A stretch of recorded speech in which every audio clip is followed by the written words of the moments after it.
Assalamualaikum warahmatullahi wabarakatuh. A'udzu billahi minasyaitonir rajim. Bismillahirrahmanirrahim.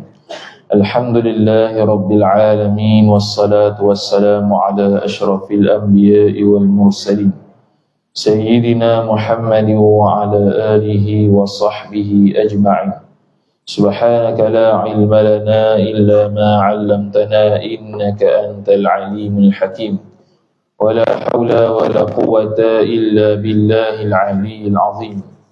رب اشرح لي صدري ويسر لي أمري واحلل عقدة من لساني يفقهوا قولي وسدد لساني واهد قلبي بحق نبيك محمد صلى الله عليه وسلم.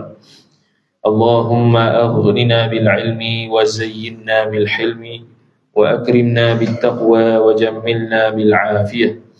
نوينا التعلم والتعليم والتذكر والتذكير والنفع والانتفاع والإفادة والاستفادة والحث على التمسك بكتاب الله وسنة رسوله صلى الله عليه وسلم ودعاء إلى الهدى والدلالة على الخير ابتغاء وجه الله مرضاته وقربه وثوابه سبحانه وتعالى آمين يا رب العالمين. Kitab Perukunan muka surat yang ke-10 baris yang kedua daripada atas. Qala al-musannifu rahimahullahu ta'ala wa nafa'ana Allahu bi'ulumihi wa bi'ulumikum wa bi'ulumi masyayikhina fid darain amin ya rabbal alamin. Kata pengarang Asy-Syaikh Mufti Jamaluddin bin Syekh Muhammad Arsyad Al-Banjari rahimahumullahu ta'ala, ketahui olehmu hai talib bahwasanya syarat mengambil air sembahyang itu 7 perkara bagi yang sihat badan. Jadi sambung perbahasan berkaitan dengan syarat-syarat sah mengambil wudu. Mengambil air sembahyang ni wudu lah. Kita dah bahas dulu berkenaan dengan syarat-syarat ataupun perkara yang berkaitan dengan mandi junub. Benda-benda yang mewajibkan seseorang itu mandi dan syarat-syaratnya. Maka sekarang dia membincangkan pula berkenaan dengan syarat-syarat sah mengambil wudu. Maka dia kata ketahui olehmu. Bila sebut ketahui olehmu dalam kitab-kitab lama ni maksudnya suruh tahu dengan segera. Tidak boleh tahu tu tidak boleh bertangguh kerana dia berkaitan dengan fardu ain. Sebab tiap-tiap hari kita akan bertemu dengan ibadat yang namanya wudu. Sebab kita akan sembahyang, kita akan tawaf, kita akan baca Quran dan sebagainya yang memerlukan kepada wudu. Maka dia kata ketahui olehmu hai talib. Talib ni penuntut ilmu lah. Talib tu bahasa Arab. Bahasa Melayunya ialah penuntut ilmu. Orang-orang yang belajar kitab dia ni. Ketahui olehmu hai talib bahwasanya syarat mengambil air sembahyang itu 7 perkara. 7 benda. Maksud 7 benda ni, 7 syarat sah ni, makna 7 ni kena ada belakang. Kalau tak ada salah satunya, tak sah wudu dia. Tu maksud syarat sah. Macam syarat sah sembahyang lah. Kesemua syarat sah sembahyang mesti ada pada wudu. Tak boleh kurang sikit pun. Kalau kurang sikit salah satu saja daripada syarat-syarat sah, maka jawapannya tidak sah lah ibadat. Dia pun sebut kata 7 perkara tu bagi yang sihat badan. Sihat badan ni maksud dia tidak ada penyakit macam kencing dedah. Sokmo berhadas. Itu lain pula. Itu special case. Itu case yang tertentu. Biasanya ghalib kita ni hak sihat badan. Bukan sihat badan tu sakit, ada sakit lawan bagi sakit, ada jantung, kecil manis tu bukan. Dalam kitab fiqh ni bila kata orang sakit tu ialah orang yang sentiasa berhadas. Dia sentiasa keluar kecil sokmo, dia sentiasa keluar ketut sokmo, dia sentiasa keluar tahid sokmo. Pesen-pesen gitu dia panggil orang yang senantiasa dalam keadaan berhadas.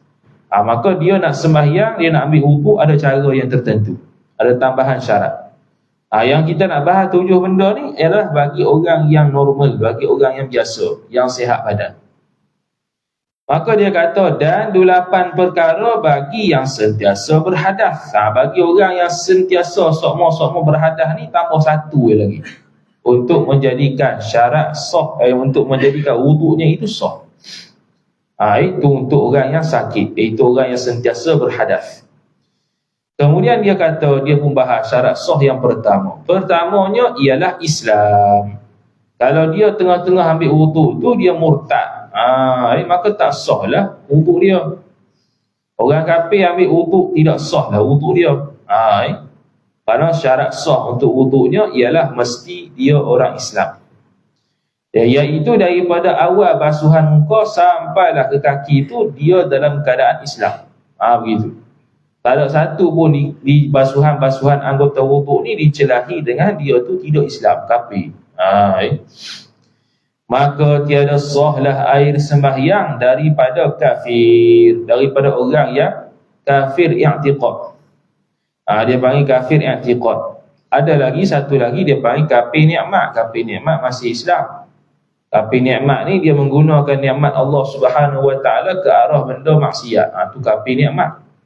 Yang kata kafir sini kafir i'tiqad. Dia tidak mengiktikadkan Allah Tuhan, dia mengesekutukan Allah Taala, tak percaya Nabi dan sebagainya. Maka orang ni tak sah air sembahyang. Bila tak sah air sembahyang, tak sah lah sembahyang. Air sembahyang pun tidak sah, sembahyang apatah lagi tidak sah. Seluruh ibadat-ibadat yang kita wajib kita buat ni, kalau orang kafir buat tidak sah berlaku. Tak sah. Sebab ibadat yang kita buat ni semua berhajat kepada niat, sedangkan orang kafir ni bukan ada keahlian untuk niat, kecuali benda yang buat baik yang tak perlu niat. Contohnya sedekah, dia tidak perlu niat khusus untuk mengesahkan sedekah tu. Jadi kalau nanti dia masuk Islam, maka pahala-pahala sedekah waktu dia kafir tu dia dapat semula. Sebab dia tidak perlu kepada niat. Tapi kalau semayang, puasa-puasa yang dia buat ketika dia kafir tu, bila dia masuk Islam tak dapat. Tapi bila tak dapat pun, kasuh qadha pun. Tak perlu qadha pun. Kerana Allah Ta'ala telah ampun dosa dia yang telah lalu ketika mana dia sedang kafir. Itu syarat pertama. Keduanya ialah mumayyiz. Mumayyiz. Arti mumayyiz yang membedakan. Membeza lah. Membezakan antara jahat dan baik. Itu takrif definisi mumayyiz. Jadi mumayyiz ni biasanya kita kait dengan budak-budak. Maksudnya budak-budak ni ada dua. Satu mumayyiz, satu tidak mumayyiz. Budak-budak yang tidak mumayyiz tidak sah sembahyangnya. Buatlah tunging terbalik ke mana pun tak sah. Tapi kita bolehlah atas dasar saja, tak ada salah. Cuma dia tu tak sah sembahyang. Dan dia nak sembahyang pun ikut dia lah, tapi tak sah juga. Yang keduanya ialah budak-budak yang mumayyiz. Budak-budak mumayyiz ni walaupun belum baligh, dia sudah menyebabkan jadi sah ibadat dia, sembahyangnya sah. Jadi kalau dia sembahyang surau tu, masjid surau, sah sembahyang dia, tapi tak wajib sembahyang. Kalau orang baligh, biasanya orang baligh ni mumayyiz lah. Tapi ada saja orang yang dah besar dah tapi tak mumayyiz. Tu lain cerita tu. Itu suku kira. Ni dia mumayyiz. Bila mumayyiz, dia sembahyang mari masjid surau, maka sah sembahyang dia. Sebab tu dalam perbahasan sah sembahyang ada dibahaskan sah kanak-kanak, sah orang dewasa. Kemudian dia kata mumayyiz. Apa itu mumayyiz? Arti mumayyiz yang membedakan, yakni yang dapat membezakan antara jahat dan baik, antara mudarat dan kebaikan. Dia budak lagi, tapi dia boleh beza yang mana baik, yang mana buruk. Dia tak sumbat belaka dalam mulut dia. Dia tahu hak ni boleh sumbat, hak ni tak boleh sumbat. Mumayyiz lah tu. Tapi syarat tambahan mumayyiz lagi ialah dia cukup umur 7 tahun. 7 tahun lagi pula dia tu mumayyiz, bila dia sembahyang sah. Begitu. Tapi kalau dia tu tak cukup umur lagi, baru 3, 4 tahun, 5 tahun, walaupun sekedik dah, tapi tak panggil mumayyiz lagi. Dia ada syarat tambahan, iaitu cukup umur 7 tahun. Tu dalam kitab Fathul Qarib. Kemudian dia kata dia ada banyak dia definisi ataupun catatan bagi orang yang mumayyiz ni. Ada setengah ulama kata yang nak panggil mumayyiz ni dia boleh makan sendiri, minum sendiri. Tu mumayyiz. Dia boleh berak kecil sendiri. Tu mumayyiz. Kalau tak boleh lagi, tak boleh lagi. Dia tak panggil mumayyiz lagi. Dia tahu mana bahaya, mana tak bahaya. Dia tahu belakang. Tu dia panggil mumayyiz. Kemudian dia katanya seperti adalah ia seperti adalah ia kanak-kanak tu. Yang mumayyiz tu sendirinya makan dan minum. Tu contoh. Dia boleh makan sendiri, minum sendiri. Dah tu dia suap juga tu. Tu nak manja, tu lain cerita tu. Tapi disebab dia boleh makan sendiri tu, dia boleh makan sendiri. Dia boleh makan sendiri dah, dia boleh minum sendiri dah, cukup umur 7 tahun, maka dia mumayyiz. Sebab itulah Nabi SAW menyuruh kepada wali-wali, bapak-bapak, mak ni, suruh semayang anak dia tu 7 tahun. Kerana 7 tahun tu ghalibnya sudah mumayyiz, sudah reti dah. 7 tahun lagi pula mumayyiz. Kalau 10 tahun dia tak semayang juga, maka disuruh oleh syarak untuk rotan dia, untuk pukul dia.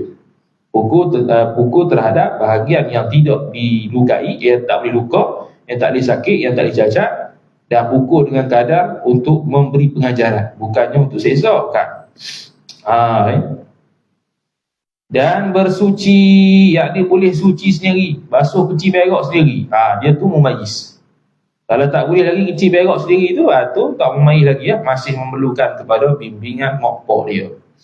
Maka orang tu kalau semayang tidak sah, kalau puasa tidak sah, ibadat apa-apa pun tidak sah, kerana dia belum lagi mumayyiz. Maka tiada sahlah air sembahyang daripada kanak-kanak yang tiada mumayyiz. Bila syarat sah untuk wuduk ini mesti mumayyiz, kalau tak mumayyiz maka dia tak sah lah wuduk dia. Dia ambil lah sempurna lagu mana pun, sebabkan dia tu tidak mumayyiz, maka dia tidak sah sembahyang. Tidak sah air sembahyang. Bila tidak sah air sembahyang, tak sah jugalah sembahyang. Gitu. Sebab dia bukan mumayyiz. Kemudian dia kata ketiga, suci daripada haid dan nifas. Ini khusus bagi orang perempuan. Orang perempuan yang datang haid dan datang nifas, apabila mereka berhaid, mereka bernifas, maka kewajipan mandi wajib itu sudah sabit, sudah ada. Cumanya tak boleh mandi lagi. Sebab sekarang sedang keluar darah haid. Syarat sah untuk mandi wajibnya ialah setelah mereka kering darah. Barulah mereka boleh mandi. Nisbah wuduk pula tak boleh juga wuduk, tak sah. Dia ketika haid, ketika nifas, dia berwuduk dengan niat wudu'an. Nawaitul wudu'an, nawaitu raf'al hadathil akbar, hadathil asghar dan sebagainya, niat-niat wuduk yang kita dah bincang tu. Maka tidak sah wuduk dia, bahkan berdosa. Hukum dia haram. Kerana ada at-tala'ub, bermain-main dengan bab ibadat. Syarak kata tak boleh, tak sah air wuduk dia pergi buat juga. Maka hukum dia adalah haram. Jadi kalau dia nak berwuduk juga tak boleh dia niat wuduk yang maklum tu. Kalau sekadar nak basuh muka, basuh kaki, basuh tangan sebelum tidur, tak apalah. Tapi tak niat wuduk lah. Sebab niat wuduk tu dia ibadat. Kita disunatkan dalam kitab Manhajul Qawim, Syekh Ibnu Hajar Al-Haytami rahimahullahu ta'ala kata, sunat orang yang nak tidur ni ambil wuduk. Sunat orang yang nak tidur ni ambil wuduk. Jadi dia pun ambil wuduk. Sedangkan dia haid, hukum dia haram. Tu. Sebab tidak sah orang yang berhaid dan bernifas ambil wuduk. Keempatnya, suci daripada suatu yang menegahkan sampai air kepada anggota wuduknya, anggota wuduk seorang. Ni dari sudut nisbah nak sampai air ke badan pula. Syarat nak bagi sah wuduknya, seluruh anggota-anggota wuduk yang akan kena air itu tak ada penghalang. Tak ada benda yang dapat menghalang air sampai ke kulit. Kalau di sebuah kulit lah. Kalau hak rambut tu tak wajib sampai kulit. Hak rambut tu bulu je lah. Tak ada lah sampai sentuh kepala tu.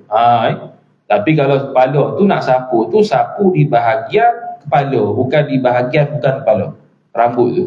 Pastikan rambut yang nak disapu tu ialah rambut yang berada di kepala, bukan berada di selain kepala. Kalau kawan tu hurai rambut dia hurai rambut yang diikat tu, dia sapu di bahagian yang mana rambut tu terjual di belakang badan dia. Dia sapu situ. Tu tidak sah, tu bukan kawasan kepala. Dia mesti rambut yang berada di kawasan kepala sahaja. Itu nak sapu kepala. Sapulah di bahagian rambut ataupun bulu rambut yang ada di atas kepala, di kawasan kepala, bukan di luar kawasan kepala. Jadi mestilah suci, bebas daripada sewaktu yang menegahkan sampai air kepada anggota apa-apa lah. Ada sisi ikan ke, ada tanda benda tu dapat cegah air sampai ke dak, dia tu berjirim. Dia tu jenis berjirim dia panggil. Berjirim ni kalau contoh kita kikis tu keluar. Keluar kesal, keluar benda tu. Tu benda yang boleh menghalang tu. Benda yang boleh menghalang sesuatu sampai ke anggota badan. Contohnya kalau sisi ikan, kita toreh tu baru keluar sisi ikan. Mana sisi ikan tu dapat menghalangi air sampai ke dia. Pakai cincin ketat, cincin cukup saiz. Kalau kita basuh tangan tu, kita buka cincin tu tak kena air dalam tu. Maka hak tu kena buka. Tapi kalau pakai cincin hak jadi longgar sikit, kalau masuk celup air tu, kita buka cincin, tengok air tu kena di jari kita tu, maknanya kenalah masuk air tu. Masuklah air tu, tak payah buka pun tak apa. Walaupun tak payah buka, sunat untuk kita pusing-pusingkan dia punya cincin tu supaya lebih meratai. Kalau orang tu tak pusing gitu, dah sampai dah air, maka sunat pusing. Kalau dah air tu tak sampai, melainkan kena cabut cincin, dia wajib cabut. Kalau tak sah. Begitu juga contoh benda yang dapat menghalangi air wuduk sampai ke anggotanya ialah tarik mata kiri kanan. Tarik mata di berdekatan dengan hidung dan tarik mata yang berdekatan dengan pipi. Ujung mata ni. Tu kena beri perhatian. Tu kalau ada air basuh muka tu tak sah sebab ada tarik mata.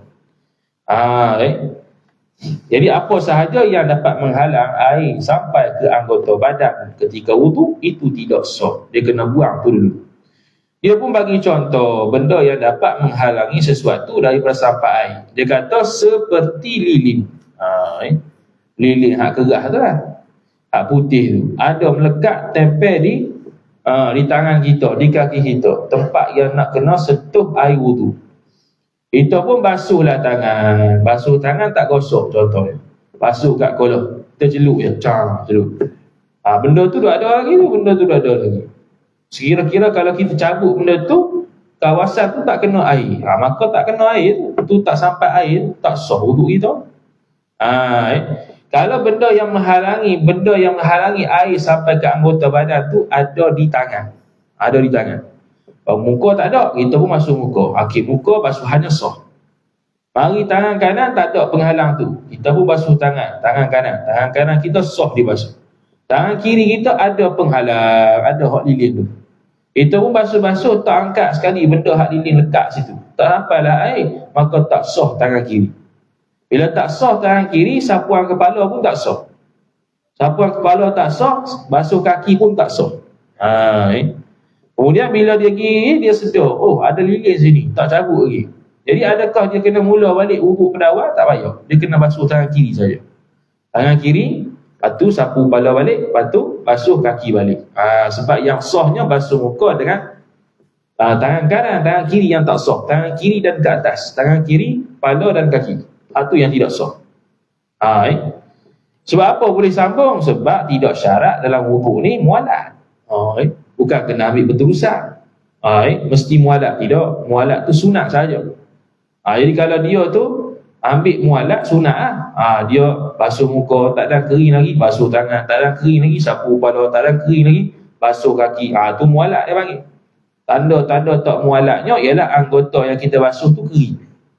Sebelum kita basuh basuhan anggota yang kedua, kering dah anggota pertama. Tu tak mualat tu. Contohnya kita nak mari masjid surau ni, kita di rumah basuh muka, pergi naik motor, pergi surau pula basuh tangan. Tu basuh tangan, muka kita kering dah, tak mualat tu.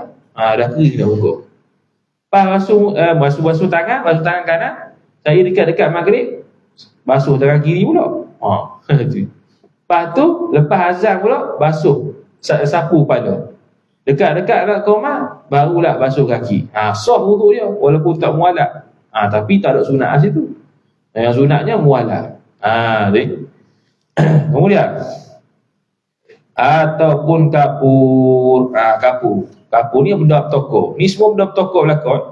Bukan benda cair ni. Benda bertokok belakang. Lilin, kapur, pertama dalam dekat-dekat tangan kita, muka kita, kaki kita, kepala kita, menyebabkan tak sampai air.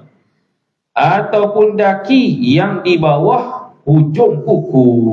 Daki bawah hujung kuku ni khilaf ulama. Dapat mu'tamad tidak sah. Sebab dia menghalang air sampai ke kuku. Patulah kena potong kuku. Potong kuku tu sebab takut ada daki di kuku tu, bila ambil air sembahyang tak sampai air tu di situ bila basuh tangan. Bukan basuh tangan sunat tu, basuh tangan yang wajib tu. Kalau sampai air sampai ke kuku tu, kalau kuku kita wajah. Jadi kalau kuku pendek, sokmo-sokmo potong, selesai masalah, tak ada isu lah. Pandangan kedua kata, tidak, daki tu tetap sah juga air wudu tersebut. Tetap sah juga air wudu tersebut. Itu pandangan Imam Al-Ghazali rahimahullahu ta'ala. Jadi bila kita sebut benda tokor ni, semua dapat mencegah air daripada sampai ke anggota badan. Antara benda yang tak mencegah air sampai ke anggota badan ialah minyak. Minyak tak ada masalah. Pakai minyak, contoh di tangan. Minyak pakai di tangan. Minyak rambut ke apa lah. Jadi bila kita nak basuh tangan sehari, lalulah air situ, dah ada minyak lah ke mana, tak payah hilangkan minyak, boleh teruskan, tak ada masalah. Minyak tak ada masalah. Dia kena jenis tokor saja. Minyak jenis cair. Dia bukan jenis tokor. Kecuali kalau minyak tu dah kerah. Minyak tu kerah, dia dah tokor dah, boleh kikir, tu lain cerita pula. Ni jenis minyak biasa ni. Minyak jenis cair. Tu tak ada masalah. Kemudian kata musannif rahimahullahu ta'ala. Kemudian sama jugalah kalau makeup tu jenis tak ditanggal. Makeup tu tak ditanggal, mereka kena basuh suku. Jadi air tak sampai kan muka dia, kena basuh dulu. Contoh, ada jenis makeup boleh tanggal. Jadi sekarang pun macam-macam makeup lah ni. Makeup syar'i lah, makeup tak syar'i lah. Makeup syar'inya dia basuh muka tu kira masuk sekali dalam masuk air sampai air ke anggota dia. Ada pasal ni. Makeup jenis mesra wudu dia panggil. Makeup jenis mesra wudu. Apa dia? Dia pakai makeup, dia basuh muka pun air tu sampai ke muka tu. Tidak menghalang air sampai ke muka. Ada juga pasal gitu. Kalau peng in dakwat tu kalau cair, kita korek-korek tak keluar apa, tu tak ada masalah, basuhlah, masuk air tu. Kalau in tu dah kerah, lain cerita. Dia mesti berjirim. Dia mesti benda hak kerah toko. Kalau hak jenis cecair ni tak ada masalah. Tak ada masalah sangat. Jenis peng kering tu kita pun terconteng. Tu macam mana? Bila kena air, masuk tu. Tu tak ada masalah. Kemudian kata musannif rahimahullahu subhanahu wa ta'ala. Daki habis. Adapun warna yakni pacar ni inai. Bukan pacar tu kepren tu kan. bukan teman wanita, pacar bahasa Indon. Bukan, pacar di sini inai.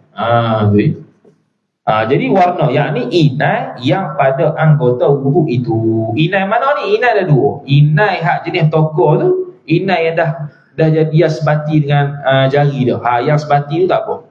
Kalau hak jenis tokor so lagi tu, tak boleh tu. Tu kena buang lah. Dia sampai jadi merah kat jari tu, merah kat jari tak ada apa lah. Ambil lah wudu, tak ada masalah. Tapi kalau jenis tokor lagi tu, masih baru first ataupun panggil awal-awal proses nak jadikan dia tu inai tu, tokor sol tu, tu tak boleh lah, tu menghalang. Yang naknya ialah warna yang ada pada jari jemari kesan inai, tu tak apa.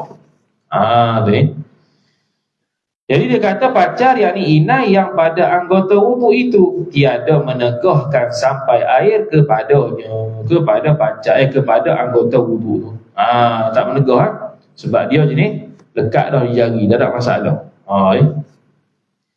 Kemudian maka tiada wajiblah menghilangkan dia, menghilangkan pacar, menghilangkan inai. Tak wajib. Toreh.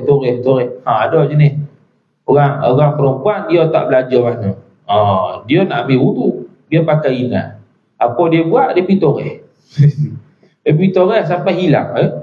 Kuku pakai kat kuku. Dia toreh kuku tu sampai kuku tu nipis. Apa dia kata? Pak Hai takut tak hafal. Tu kata kena belajar. Ada jadi masalah. Hak ini lekat kat kuku dia inai tu dengan jari. Dia tak ada apa tu kesan warna. Yang tak maunya yang tokok so tu tak boleh lah. Hak ni dah kesan dah lekat dah pada mata di jari dengan kuku tu. Susah nak toreh pun tak keluar apa. Kecuali toreh sungguh dengan toreh dengan jari-jari sekali. Tu tak boleh. Kalau tak ada tu. Tu kesan warna inai. Bukannya inai hak tokok so tu bukan. Sebab tu kena belajar. Kalau belajar susah salah. Kemudian dia kata, kelimanya mengetahui akan segala fardunya fardu wudu. Syarat sah kelima wudunya ialah mesti tahu segala fardu wudu. Tahu fardu wudu ni ada beberapa masalah. Sama ada dia i'tiqad semua yang dia buat tu fardu. Basuh tangan dia i'tiqad fardu, kumur dia i'tiqad fardu, sumbat air dalam hidung pun dia i'tiqad fardu. Sampailah basuh kaki, semua fardu belaka, sah wudu dia. Sebab dia i'tiqad semua fardu belaka. Sebenarnya dia i'tiqad dia i'tiqad semua fardu belaka tu. Mana benda hak fardu tu memang i'tiqad fardu lah. Yang bukan fardu pun dia i'tiqad fardu, tak ada masalah tu. Jangan dia i'tiqad benda fardu tu sunat. Tu tak ada. Dia tahu dan dia i'tiqad kata basuh muka ni sunat. Tak sah wudu dia. Sebab dia telah menurunkan darjat fardu kepada sunat pada benda hak fardu. Dia i'tiqad kata sapu kepala ni sebenarnya sunat, hal lain yang wajib. Tak sah wudu dia. Lepas tu syarat sah yang kelimanya, kena tahu mana fardu wudu, rukun wudu. Kena tahu. Kalau dia i'tiqad semua benda yang dia buat dalam wudu ni sunat belaka, juga tidak sah. Kalau dia i'tiqad semua yang dia buat dalam wudu ni adalah fardu rukun, sah.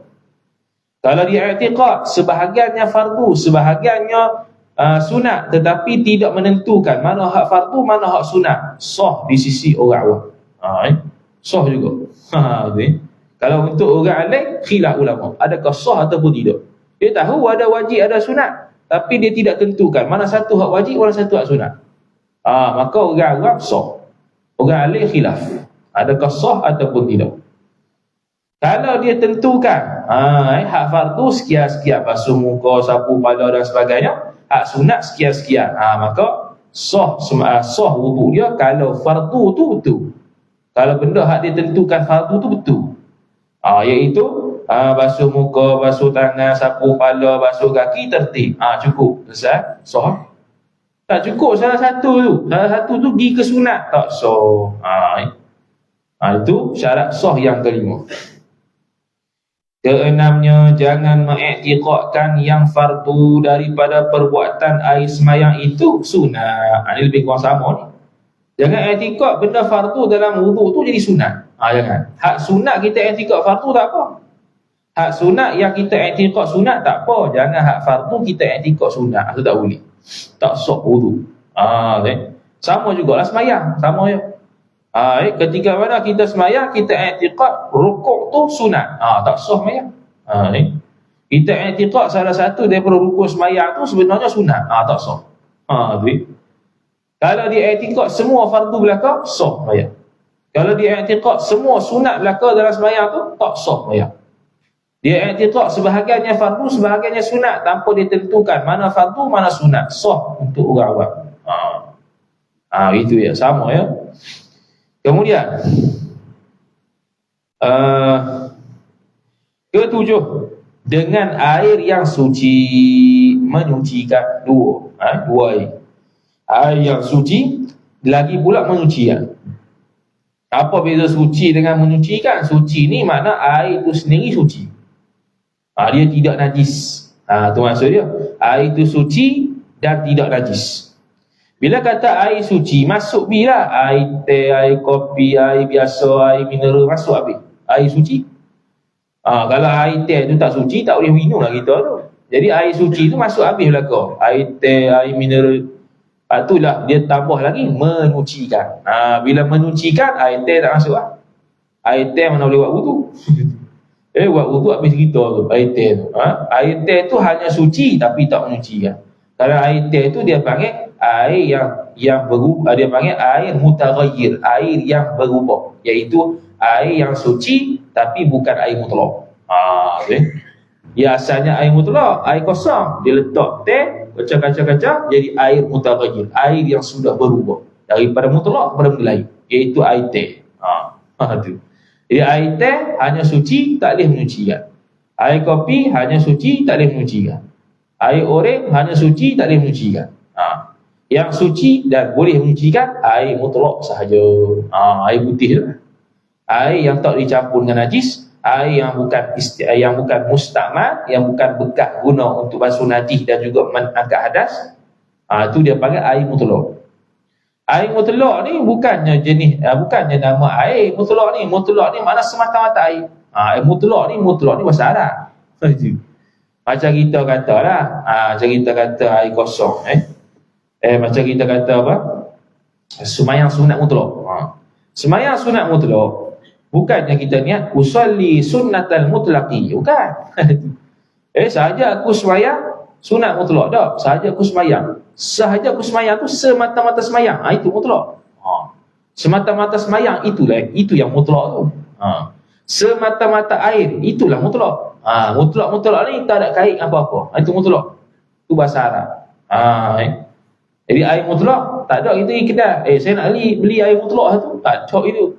Beli air lah. Bila kata beli air, orang faham air apa? Air kosong. Kecuali kalau dia kait air kopi. Faham kopi. Tak faham air dah. Tak faham air biasa dah. Air kopi. Kalau tak kait apa-apa, saya nak beli air. Faham air ni lah. Boleh. Tu. Bukan air kopi, bukan air teh, bukan air ori. Air saja. Tapi kalau kata kopi, air kopi faham kopi lah. Tak faham teh, tak faham ni dah. Air kopi saja. Dia kait dengan kopi. Jadi itu air suci menyucikan. Kalau air yang bekas basuhan najis, dia panggil air yang suci tak menyucikan juga. Dia panggil air mustakmal. Air yang telah digunakan untuk basuh najis, air yang telah digunakan untuk basuh anggota wudu dan mandi wajib. Itu dia panggil air mustakmal. Air mustakmal ni jarang. Tapi kalau kita contohlah, kita kononnya nak jimat air, kita mandi hadas, kita tadah air bawah. Kita tadah air bawah, mandi hadas, rum-rum, masuklah air ke timba tu ataupun ke baldi tu. Kita pun ambil air tu, ambil wudu pula. Tak boleh. Sebab itu air mustakmal. Beza pula kalau mandi junub ataupun wudu,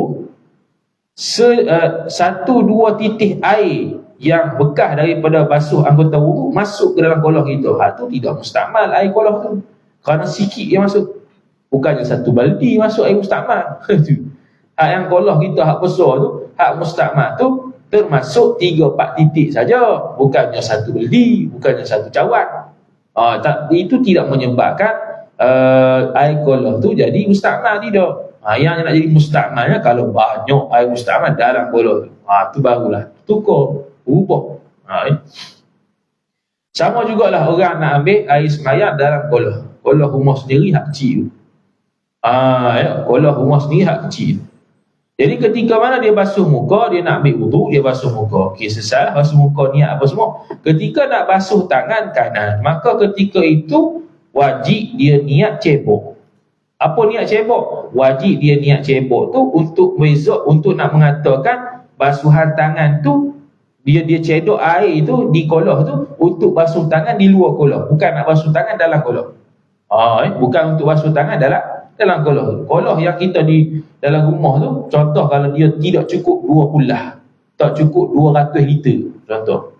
Tak cukup 200 liter, bawah daripada 200 liter, kita pun ambil air sembahyang. Bila nak cuci tangan, bila nak basuh tangan tu, kita pun ambil air tu. Bila ambil air situ, kita wajib kosak cebok. Cebok tu pula bukannya nawai itu cebok, tak ada itu.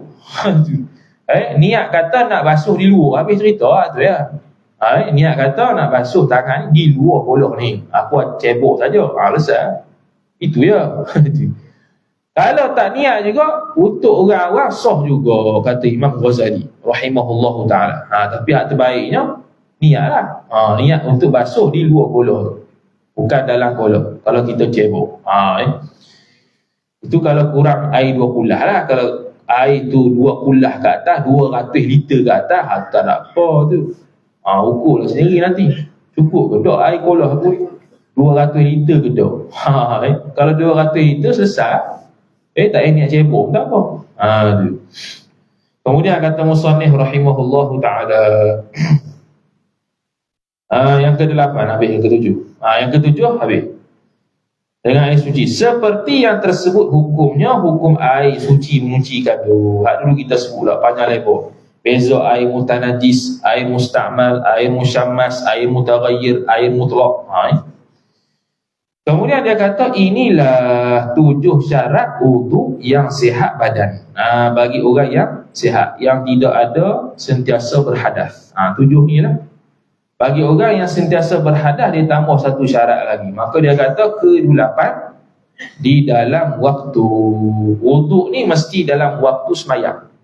Mesti dalam waktu semayang. Dia tak boleh ambil air semayang untuk semayang zuhur ke 12, tak boleh. Dia kena ambil selepas masuk waktu zuhur. Nak semayang asar, dia tak boleh ambil air semayang jam 3 petang, tak boleh. Melainkan kena masuk waktu asar dulu. Ni bagi orang yang kencing dedah, ketut sokmo, tak ada ketut sokmo, penyakit dia. Ketut sokmo, tak ada satu pun yang tak ketut. Setiap minit ketut. Lepas ketut. Tak ada waktu pun yang bebas ada ketut. Sama juga kecil, sama juga perempuan yang beristihadah. Orang yang perak sokmo. Tu semua masalah belakang tu. Jadi orang tu nak semayang, dia ambil wudu selepas masuk waktu semayang. Kalau dia ambil sebelum masuk waktu semayang, tak sah. Sebab apa tak sah? Kerana waktu dia sakit tu, dia ambil wudu tu tak dapat mengangkatkan hadas dia, kerana dia sedang berhadas. Sentiasa keluar air kecing ni. Macam mana nak mengangkat hadas? Lepas tu, bila tak boleh mengangkat hadas, dia berwudu apabila masuk waktu tu kerana darurah dia ni. Terpaksa. Masuk waktu tu memang terpaksa ambil semayang sebab nak semayang. Kalau tak, bila boleh semayang? Tu. Jadi sebab itu tidak boleh sebelum masuk waktu ambil semayang. Sebab sebelum masuk waktu, belum lagi waktu darurat untuk ambil semayang. Sebab tak ada keperluan untuk ambil semayang, nak semayang. Bila masuk saja waktu, baru ada keperluan yang mendesak dia untuk ambil semayang sebab nak semayang. Maka dia pun boleh ambil air semayang. Tu bagi orang yang sakit. Sebelum dia ambil air semayang tu, bagi orang kecil dedah ke, orang istihadah ke dan sebagainya, dia kenalah basuh dulu kemaluan dia. Basuh kemaluan dia, balut pula. Lepas tu ambil air semayang, kemudian segera semayang. Tu semua kena mualat belaka. Dia tak tambah lagi syarat ke-9. Dia kena mualat. Dia tak boleh lengah. Dia basuh zakat dia atau farah dia, lepas tu telefon orang. Tak boleh. Dia kena mualat. Kena segera. Kena basuh farah dia, lepas tu dia tu balut, kemudian lepas balut ambil semayang, lepas ambil semayang selalu. Itu. Kecuali kalau dia berkait dengan maslahat semayang. Contohnya tunggu tu imam qamat, tunggu tu bila qamat ke, ketika mana ijtihad untuk kiblat ke, dia tengah-tengah nak pakai pakaian yang menutup aurat tu semayang ke, tu tak apalah. Tu ada kaitan dengan maslahat semayang. Yang tak ada kaitan dengan maslahat semayang, dia tak boleh tangguh. Dia kena direct mualat tadi. Kemudian kata musannif rahimahullahu subhanahu wa ta'ala, inilah syarat pada wudu yang senantiasa berhadas. Yang 8 ni lah, yang ke-8.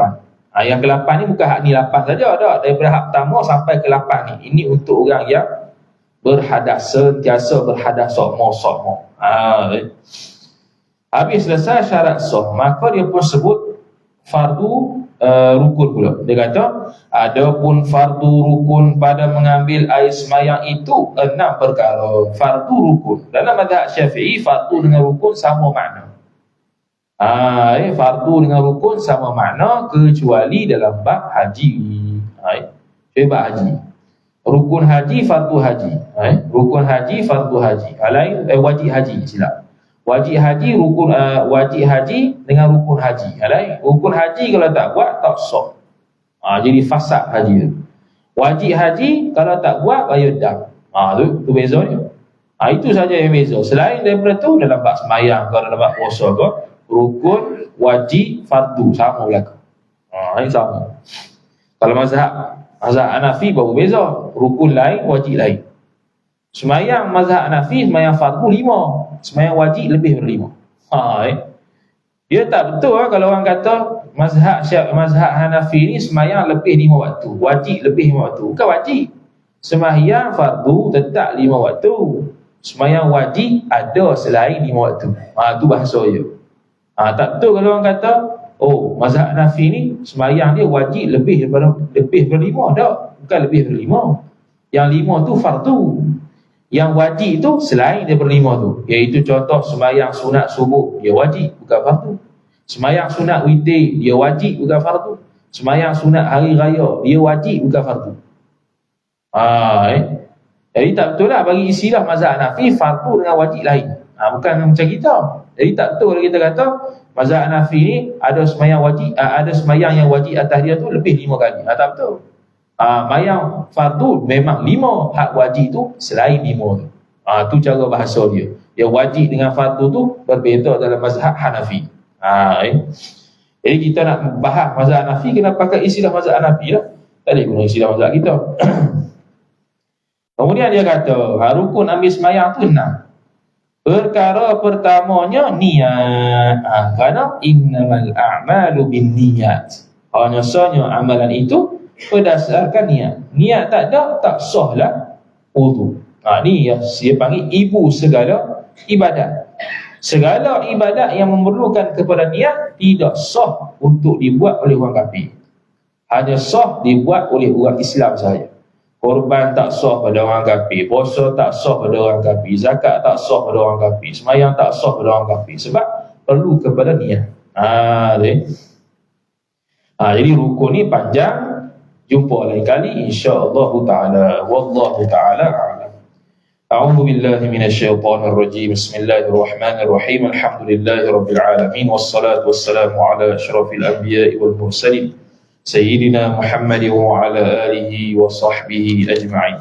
Allahumma zidna ilma warzuqna fahma. Allahumma zidna ilma warzuqna fahma. Allahumma zidna ilma warzuqna fahma. Wa sallallahu ala sayyidina Muhammad وعلى آله وصحبه وبارك وسلم والحمد لله رب العالمين والسلام عليكم ورحمة الله وبركاته.